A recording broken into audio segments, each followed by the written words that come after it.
La vieron. Caminaba por delante en el sendero, sola, con una chaqueta marrón a cuadros que no era suya, avanzando un poco más rápido que los demás. Entonces, uno de sus compañeros volvió a mirar un segundo después, y ya no estaba. No había rastro de ella en el sendero. No se oía ningún ruido entre los arbustos. No se oía ningún grito entre la niebla. Trenny Gibson, de 16 años, simplemente dejó de existir, en pleno día, en medio de un grupo de estudiantes, en una ruta muy conocida de uno de los parques nacionales más visitados de Estados Unidos. 756 personas la buscaron. Nadie encontró huesos, ropa, ni siquiera un solo hilo. Desde el 8 de octubre de 1976 hasta el día de hoy, casi 50 años, figura como desaparecida. Esta es la historia de una niña que fue engullida por la niebla de la montaña, y de una chaqueta que regresó de las montañas sin ella. Los Cherokee llamaban a estas montañas Shakonash, el lugar donde se eleva el humo azul. La neblina azulada que se eleva sobre los picos no es humo ni smog, es la evaporación de los árboles. El isopreno y los terpenos liberados por millones de árboles dispersan la luz solar de una manera determinada. Las montañas respiran literalmente. El Parque Nacional de las Grandes Montañas Humeantes cubre más de 800.000 acres en la frontera entre Tennessee y Carolina del Norte. Es el parque nacional más visitado de Estados Unidos, con más de 13 millones de visitantes al año. Cientos de kilómetros de senderos, cascadas, poblaciones de osos negros, bosques de abetos impenetrables, pendientes empinadas con una densa maleza, niebla que desciende de las cimas a cualquier hora del día, en cualquier estación. Los turistas vienen aquí por la naturaleza, por el silencio, por esa sensación que los habitantes de las ciudades llaman unidad con la naturaleza. Pero las montañas aquí no son románticas ni decorativas, son antiguas. Entre las más antiguas del planeta, los Apalaches se formaron hace más de 300 millones de años, mucho antes que los Alpes y el Himalaya. Recuerdan cosas que la humanidad aún no ha adivinado, y saben cómo esconderse.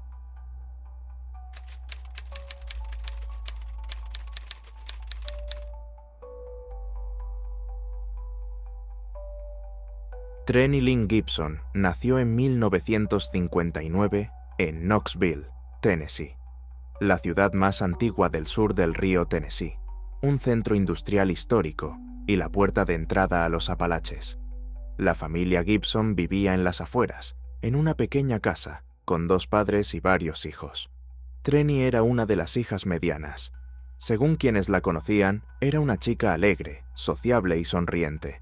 Le encantaba la música y dibujar. No destacaba entre sus compañeros de ninguna manera en particular, en el buen sentido. Simplemente era ella misma. En otoño de 1976, cursaba 10º grado en el Instituto Hayes High School, en la zona de Knoxville. El 8 de octubre de 1976, los profesores anunciaron una sorpresa. No se trataba de deberes ni de un examen, sino todo lo contrario. En lugar de las clases habituales, había una excursión de un día a las Great Smoky Mountains.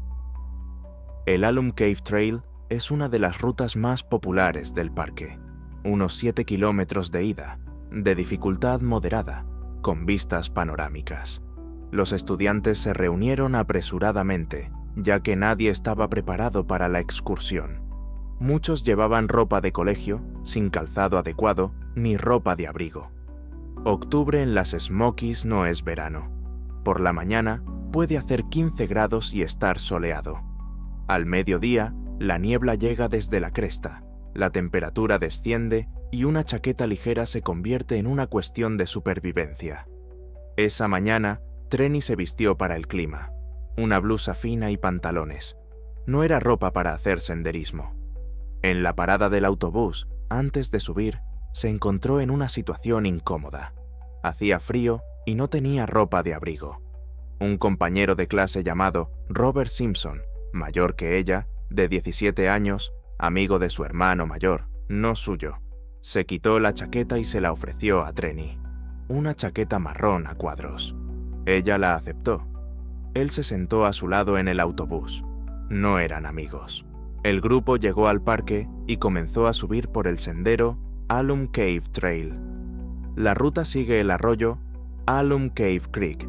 Luego sube hasta una formación geológica, una enorme cornisa rocosa que cuelga sobre el sendero como un dosel, y continúa hasta el monte LeConte, uno de los puntos más altos del parque, a más de 6.000 pies. Ese día de octubre no estaba vacío, ya que el parque recibe visitantes durante todo el año. Otros turistas, guardabosques de patrulla, un típico día de otoño en las montañas. En algún momento de la tarde, la hora exacta aún no se ha determinado, Trenny Gibson desapareció. Algunos compañeros de clase dijeron que la vieron en el sendero un poco más adelante. Luego, ya no. Otros recordaron que se había quedado atrás. Otros no pudieron decir exactamente cuándo se dieron cuenta de su ausencia.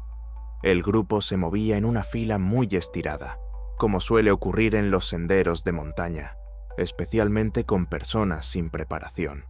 Algunas personas caminan rápido, otras caminan despacio y la columna puede estirarse cientos de metros.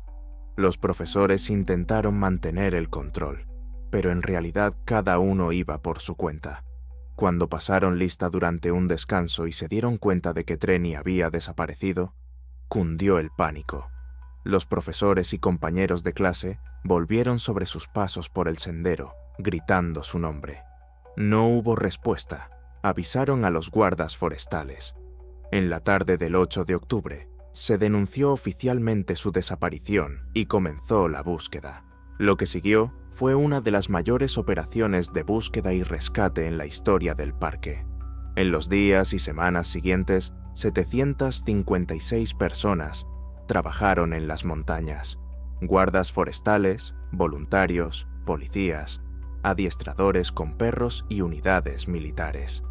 Registraron minuciosamente el sendero de Alum Cave, peinaron el bosque circundante en un radio de cientos de metros en todas direcciones, descendieron a los desfiladeros y recorrieron los arroyos. Los helicópteros sobrevolaban las crestas. Los equipos de perros trabajaron con las pertenencias de Trenny, pero los perros perdieron el rastro en el camino y no pudieron continuar. Nada, nadie, ni ropa, ni señales de lucha, ni sangre. Ninguna rama rota indicaba que una persona hubiera bajado por la pendiente, ni botas en el barro, nada. La búsqueda continuó oficialmente durante varias semanas. Luego se redujo, después se volvió esporádica, y finalmente se detuvo por completo. Trenny Gibson nunca fue encontrado. Para entender por qué este caso se convirtió en una de las desapariciones más comentadas de la historia de los Apalaches, hay que comprender el contexto. En 1976, las Great Smoky Mountains no eran un parque nuevo. Existían oficialmente desde 1934. Los senderos estaban cartografiados, las rutas eran conocidas y el personal tenía experiencia. El sendero Alum Cave Trail no es una zona salvaje remota ni un bosque primitivo. Es un sendero ancho y bien señalizado por el que caminan miles de turistas cada semana. Es prácticamente imposible desaparecer aquí, simplemente por perderse. El sendero conduce en una sola dirección. El arroyo siempre se oye, y la civilización se encuentra a pocas horas a pie. Sin embargo, Trenny desapareció, y nunca la encontraron. La familia Gibson no se rindió. La madre de Trenny, Doris Gibson, dedicó la siguiente década a asegurarse de que el caso no cayera en el olvido. Concedió entrevistas, habló con periodistas, se puso en contacto con las fuerzas del orden y siguió cada nuevo testigo y cada nuevo ángulo del caso. Su padre, sus hermanos y su hermana, toda la familia, vivían con esta herida abierta. Los primeros días tras la desaparición trajeron consigo algo que la familia recordaría para siempre. El hermano mayor de Trenny, Terry, regresó a casa después de un viaje. Él no había participado en la excursión y solo se enteró de la desaparición de su hermana después. Robert Simpson, el mismo compañero de clase que le había prestado su chaqueta a Trenny, lo recogió en el aeropuerto. De camino a casa, Terry Gibson vio un peine en el salpicadero del coche de Simpson. Era un peine de mujer. Un peine que él reconoció. Era de Tranny. Terry le preguntó por él. Simpson le dio una explicación vaga. Lo había encontrado durante la búsqueda y quería devolvérselo. Este momento fue el primer germen de la sospecha. El segundo incidente ocurrió cuando Simpson pasó la noche en casa de los Gibson. Era un visitante habitual allí como amigo del hermano mayor, por lo que su presencia no parecía inusual. Mientras se cambiaban para irse a la cama, Terry notó unos largos arañazos en la parte superior de los muslos de Simpson, característicos de ramas o arbustos afilados. Cuando se lo preguntó directamente, Simpson respondió que se había hecho los arañazos mientras buscaba a Trenny en el bosque. La explicación parecía lógica. La búsqueda se había llevado a cabo en una espesa maleza, pero Terry lo recordaba, y cuanto más tiempo permanecía desaparecida su hermana, más estos detalles empezaban a formar una imagen alarmante. Robert Simpson había estado actuando de forma extraña desde el principio. Se involucró activamente en la investigación, apareciendo en la búsqueda, asistiendo a las conversaciones de la familia con la policía, como si tuviera derecho a estar allí cuando no se le había pedido que estuviera. Una noche, tarde, se presentó en casa de los Gibson sin haber sido invitado y pasó varias horas hablando con la hermana menor de Tranny. Le contó sus teorías sobre lo que le había pasado a Tranny. Según él, Tranny debía de haber conocido a algún autoestopista o vagabundo en el camino. Había sido seducida por él y se había marchado voluntariamente. Se había escapado. Había abandonado a su familia. Era una niña de 12 años, su hermana menor, y un adulto de 17 años la estaba convenciendo en mitad de la noche de que su hermana desaparecida simplemente los había abandonado. La familia lo vio como un intento de manipular la historia, como un intento de desviar las sospechas. Robert Simpson Sr., el padre del sospechoso, ocupaba en ese momento el cargo de fiscal federal del Distrito Este de Tennessee, uno de los puestos jurídicos más influyentes de la región. La familia Gibson citaría más tarde esta circunstancia como una de las razones por las que la policía no investigó a Simpson como debería haberlo hecho. Ser hijo de un fiscal federal le proporcionaba un cierto nivel de protección. Era un nivel tal que la investigación no fue más allá. La investigación oficial nunca dio ningún resultado. Nunca se presentaron cargos contra nadie. El caso permaneció abierto, sin resolver. Trenny siguió figurando como desaparecida. Pasaron los años. El caso de Tranny Gibson pasó a formar parte del folclore local de los Apalaches meridionales, uno de esos casos de los que se habla en voz baja, transmitidos de generación en generación como advertencia y misterio. Se incluyó en las listas de las desapariciones más inexplicables de las montañas y se hicieron documentales y artículos sobre él. Todo el mundo que creció en Knoxville o en cualquier otra ciudad del sur de los Apalaches conocía ese nombre. Tranny Gibson, la chica que fue tragada por las montañas.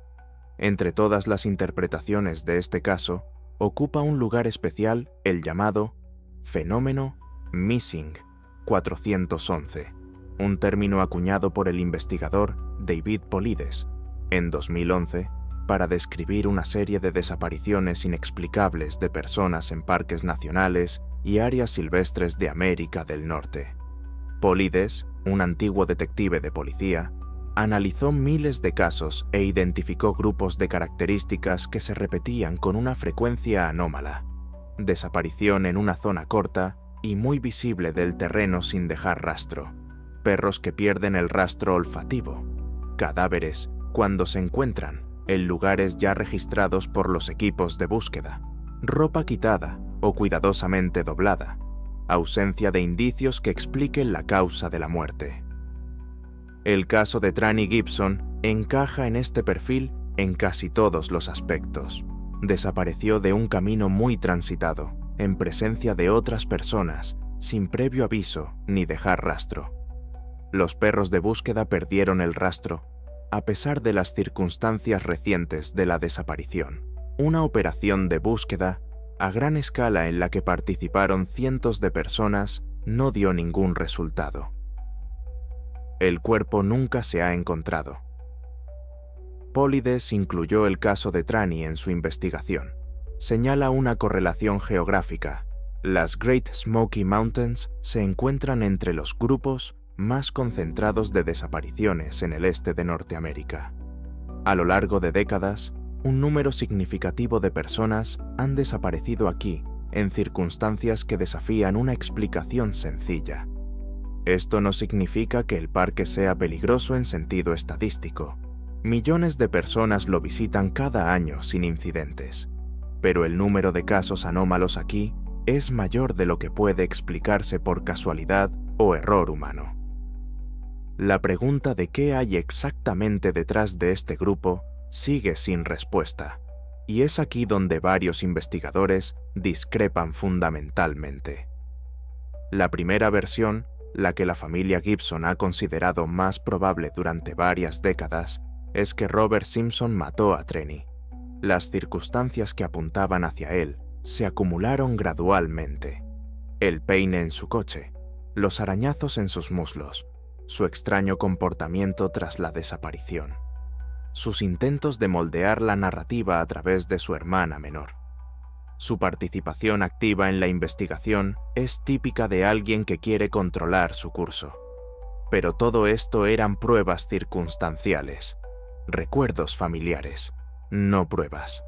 Hasta diciembre de 2024, casi 48 años después, los investigadores del canal Missing Enigma, que estaban llevando a cabo un análisis detallado del caso Tranny, se topaban con una fotografía de los archivos de la operación de búsqueda. La foto fue tomada en los días posteriores a la desaparición. Un grupo de personas en un sendero, participantes en la búsqueda. Uno de ellos lleva una chaqueta marrón a cuadros, distintiva, reconocible, la única. La chaqueta que Simpson le prestó a Tranny la mañana del 8 de octubre de 1976. La chaqueta que Tranny llevaba puesta cuando fue vista con vida por última vez. En la foto, Robert Simpson lleva puesta esta chaqueta. La madre de Tranny, Doris Gibson, confirmó que se trataba, efectivamente, de esa chaqueta. La reconoció. La lógica detrás de este detalle es muy simple. Si Tranny desapareció llevando esta chaqueta, solo hay dos explicaciones para que la chaqueta acabara en manos de Simpson durante la búsqueda. Primero, se encontró con Tranny en el sendero después de su desaparición. Ella le dio la chaqueta voluntariamente y se separaron, pero él estaba obligado a informar de ello a los investigadores, y no lo hizo. Segundo, él fue la última persona que vio a Tranny, y ella ya no podía llevar la chaqueta ni contar lo que había sucedido. Ninguna de estas explicaciones justifica su silencio. La familia tomó este descubrimiento como una confirmación de lo que habían creído durante casi medio siglo. No como prueba en el juicio, sino como confirmación. La chaqueta regresó de la montaña. Tranny no. La pregunta de ¿cómo?, si aceptamos la teoría del asesinato, sigue siendo la más difícil. El sendero Alum Cave en octubre de 1976 no estaba vacío. Un grupo de escolares caminaba en fila india. Los profesores estaban en la ruta y también había otros visitantes del parque. Matar a una persona a la vista de docenas de personas, sin dejar rastros y sin que nadie se diera cuenta, parece imposible. El 22 de noviembre de 1969, Betsy Aarsma, de 22 años, fue asesinada en la biblioteca de la Universidad Estatal de Pensilvania. Una joven estudiante de posgrado, rodeada de gente en una gran sala de lectura. La apuñalaron una vez, con precisión y profesionalidad, en el corazón. La hoja entró entre sus costillas en un ángulo tal que no causó una hemorragia externa inmediata. La sangre entró en la cavidad interna de su pecho. Betsy cayó al suelo, y las personas que la rodeaban pensaron que se encontraba mal y la ayudaron a tumbarse. Nadie vio el cuchillo. Nadie vio la sangre. El asesino salió de la biblioteca y desapareció entre la multitud de estudiantes. El caso permaneció sin resolver durante más de 40 años, hasta que, al cabo de 10 años, uno de los investigadores reunió suficientes pruebas circunstanciales contra una persona concreta que ya había fallecido en ese momento. El asesinato en una multitud es posible. Con el método adecuado, la herramienta adecuada y un poco de suerte, incluso a plena luz del día, a la vista de mucha gente. En teoría, una reconstrucción de lo que pudo haberle sucedido a Trenny sería así. El grupo se dispersó por el sendero. Trenny se encontró entre dos grupos de compañeros de clase, sin nadie cerca delante de ella y con un pequeño espacio detrás. Simpson podría haber estado a su lado en ese momento, ya que conocía el sendero mejor que los demás y podía controlar su posición en la columna. Un golpe rápido y preciso, y, presa del pánico, abandona el sendero con el cuerpo y se adentra en la espesa maleza, que en las montañas humeantes comienza literalmente a 2 pasos del sendero. Esconde el cuerpo apresuradamente, en un barranco bajo las raíces de un árbol caído, en alguna depresión del terreno. Vuelve al sendero. La desaparición se descubre más tarde, cuando la distancia ya es suficiente. Las primeras búsquedas, caóticas y emocionales, no encuentran nada en ese lugar concreto. Entonces, al amparo del alboroto de la búsqueda, en los días siguientes, regresa y traslada el cuerpo a un lugar donde nunca será encontrado. Hay lugares en las montañas que los equipos de búsqueda son físicamente incapaces de peinar. Pendientes empinadas, grietas profundas, gargantas cubiertas de maleza a las que no se puede llegar sin equipo especial. Esta no es una versión sencilla.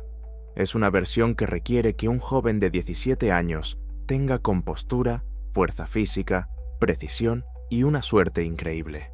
Pero es precisamente este conjunto de circunstancias, increíbles, rayando en lo imposible, lo que distingue a los casos que permanecen sin resolver durante décadas. Los arañazos de Simpson en los muslos. Él explicó que eran de la búsqueda. Quizás era la verdad y no un encubrimiento. Quizás fue entonces, durante la búsqueda, cuando volvió al bosque para ver cómo estaba ella, o para mover el cuerpo.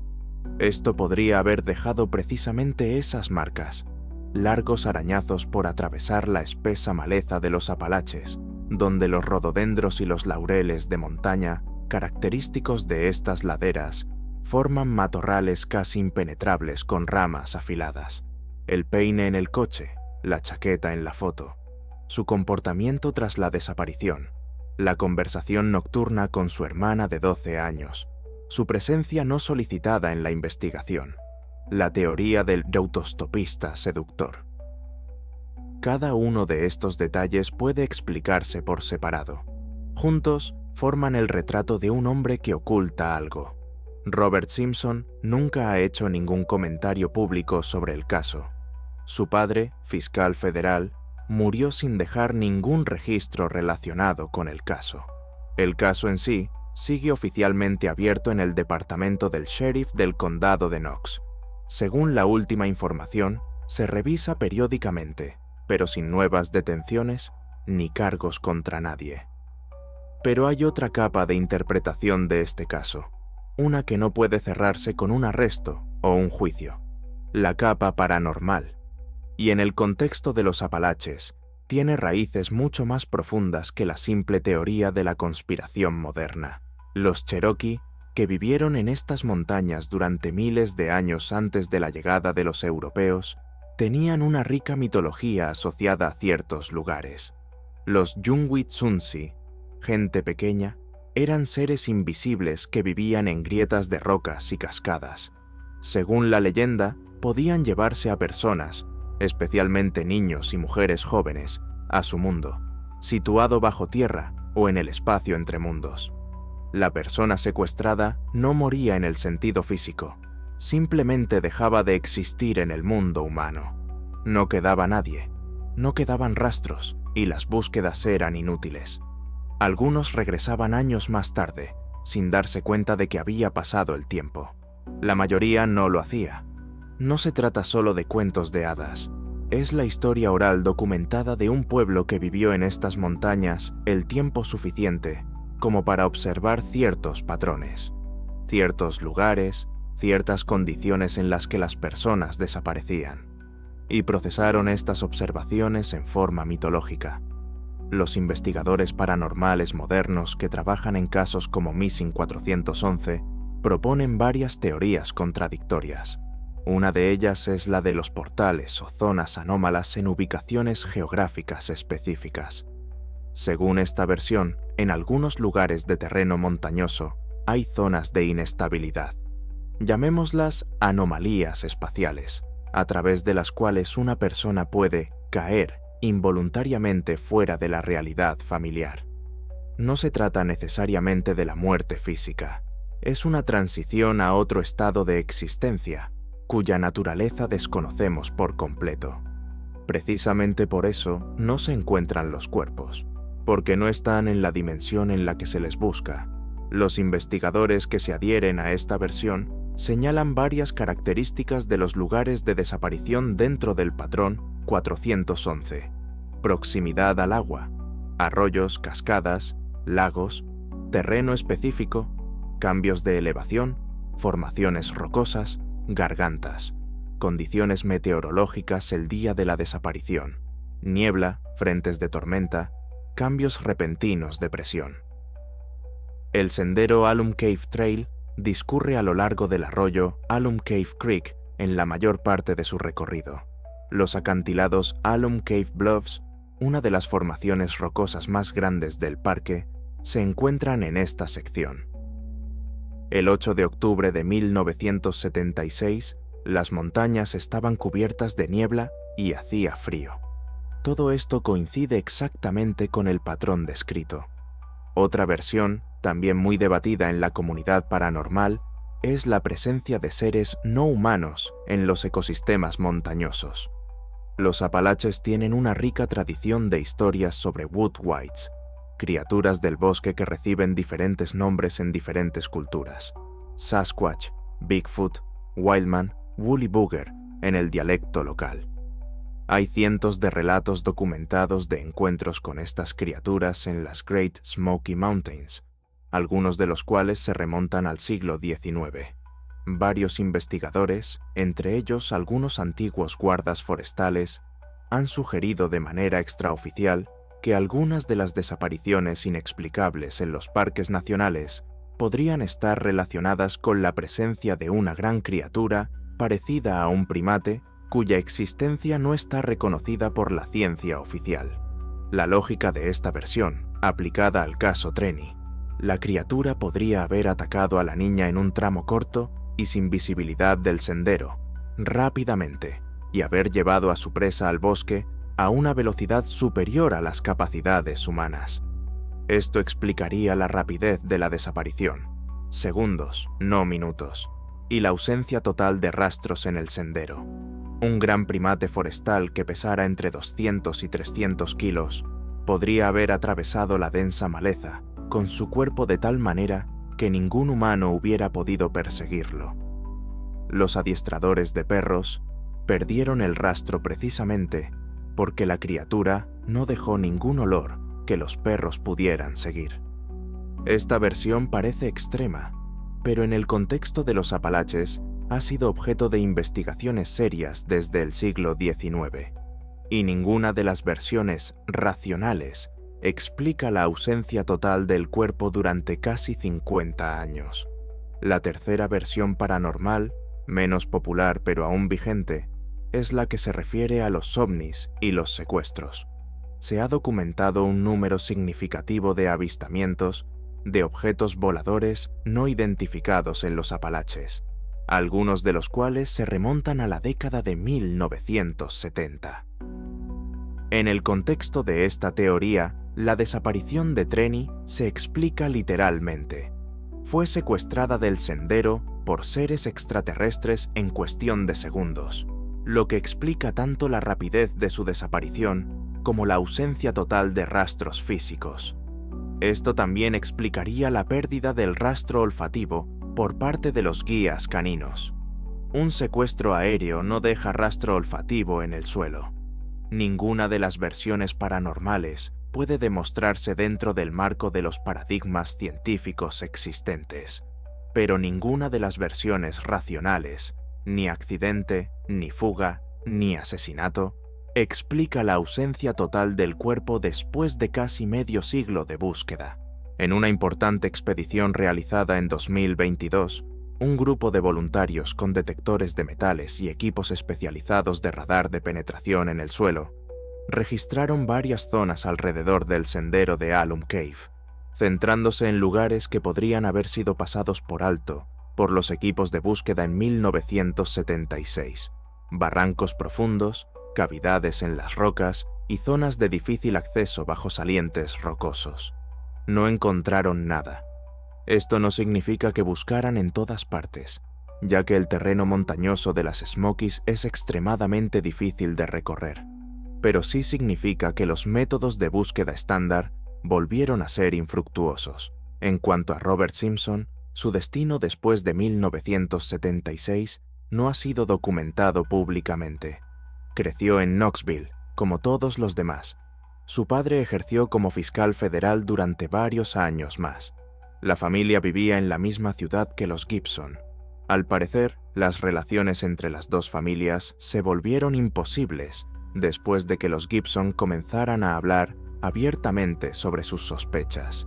En entrevistas concedidas años más tarde, Doris Gibson se refirió repetidamente a Simpson por su nombre. No dijo, «Sé que fue él», sino, «Tenemos preguntas que él no ha respondido». La chaqueta, el peine, los arañazos, el comportamiento y ahora la foto. En diciembre de 2024, cuando Missing Enigma publicó un vídeo en el que se analizaba la foto con la chaqueta, obtuvo millones de visitas. La sección de comentarios se llenó de personas que habían crecido en el sur de los Apalaches y conocían el caso desde su infancia.